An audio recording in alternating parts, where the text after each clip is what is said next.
Most people think geniuses like Einstein or Carl Jung had superior brains. They didn't. They protected their focus, while the world slowly lost its own. Focus is no longer just a skill, it's a luxury. And once you understand how it was taken from you, you can rebuild it. It's 1905, Bern, Switzerland. Albert Einstein is 26 years old, not a professor, not famous. He works at the Swiss Patent Office, reviewing technical designs all day. It wasn't quiet, it wasn't inspiring, but Einstein had something rare even then: protected attention. He used the predictable structure of his job to preserve mental energy for deep thinking. In that single year, he published 4 papers that reshaped physics. Einstein didn't have more time, he had less attention residue. He could move between tasks without letting interruptions fracture his thinking. Why focus feels impossible today. Your brain did not evolve for notifications. Every time your phone buzzes, dopamine spikes artificially. But the real cost is invisible. Research from the University of California, Irvine, shows that following an interruption, it can take around 23 minutes for most people to return to their task and regain deep focus. If you check your phone every 20 minutes, you never actually reach deep focus at all. Neuroscientists call this switching cost, a tax on attention. MRI studies show that rapid task switching leads to decision saturation. Your working memory overloads, and your prefrontal cortex loses control. You don't feel stupid, you feel busy.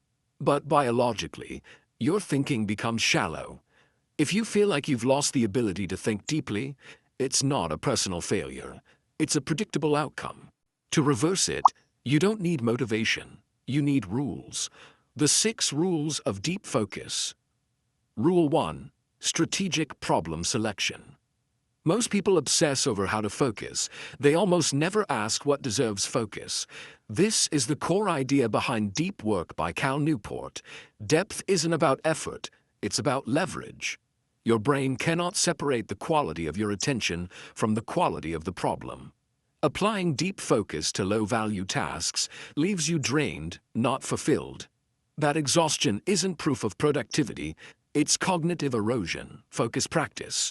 Before every session, define one worthy problem. Ask, if I solve this, does it make everything else easier or irrelevant?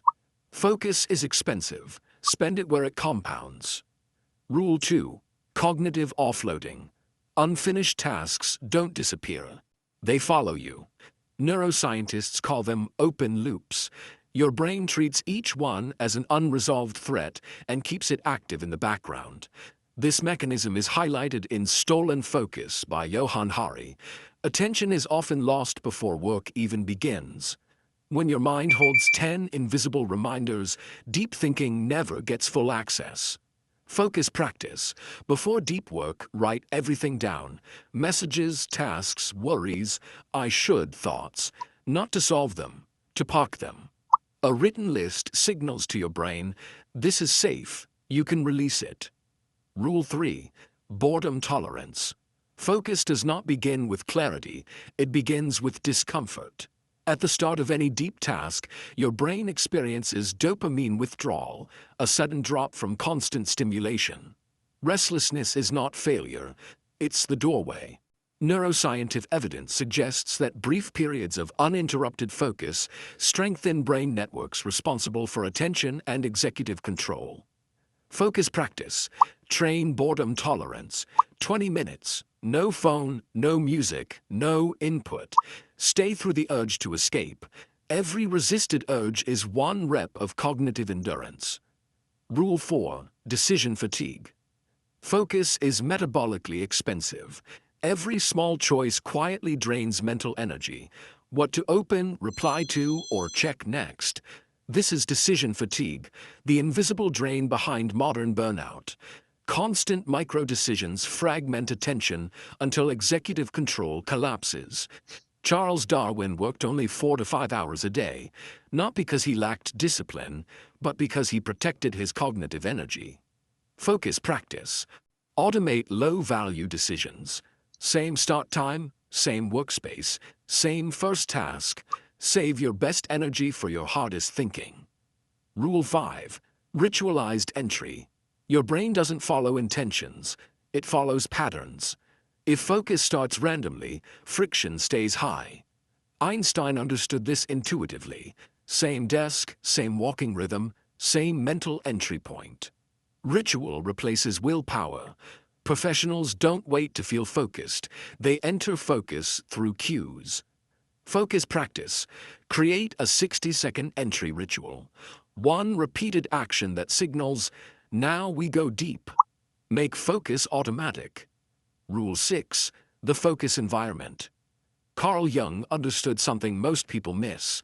To write his most profound work, he retreated to Bollingen, a stone tower with no electricity or running water, not to escape the world, but to hear his own mind. Jung famously said, "Silence is the place where great thoughts are caught." As Johann Hari explains in Stolen Focus, our environments shape attention just as much as our habits. Attention is contagious, so is distraction. If everyone around you fragments their attention, your brain will mirror that chaos. Focus practice. Design your environment deliberately. Reduce exposure to distracted peers. Create physical or social distance from noise. Find at least one person with a similar focus rhythm. Depth does not survive in hostile environments. In a world optimized for shallow consumption, depth is power. Protect yours. If you care about learning, focus, and long-term growth, I'd be glad to have you here. Subscribe, and let's grow better thinking together.